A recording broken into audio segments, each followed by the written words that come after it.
આ બાજુ પૂર્યું છે, આ બાજુ ચણાનો લોટ છે, આ બાજુ લોટ છે. સાતમ આઠમની ફૂલ તૈયારી થઈ ગઈ છે આ બ્લોગમાં. આ બાજુ તીખી પૂરી જોઈ શકશો તમે સ્પેશિયલ. આ બાજુ લાઈવ ભજીયાવાળા આ દાદા તમે જોઈ શકશો. હવે બનાવે છે ભજીયા, તમે જોઈ શકશો લાઈવ.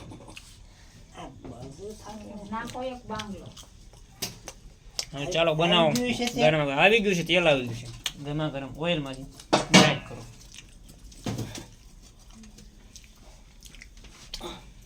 મરચાની શરૂઆત થઈ ગઈ છે. આવી ગયું. તમે મેકવા માંડો તેલમાં ઊંડા.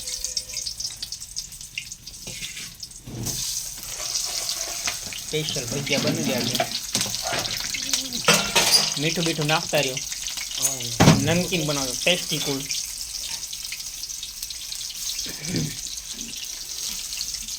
સ્પેશિયલ ભજીયા બની રહ્યા છે, તમે જોઈ શકો છો લાઈવ.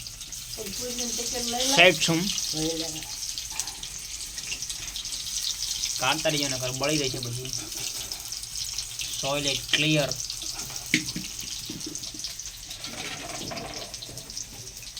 આ બાજુ જોઈ શકશો તમે કમ્પ્લેટ તળી પણ શકશો. ગ્રેવી વાળી ચટણી.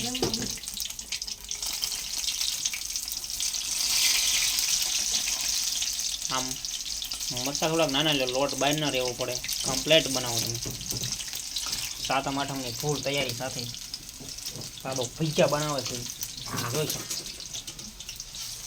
પૂરી પણ જોઈ શકશો તમે ફૂલ.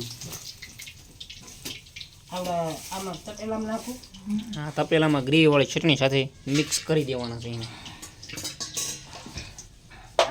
જોઈ શકશો. ટેસ્ટ પણ કરી શકશો તમે. રહેશે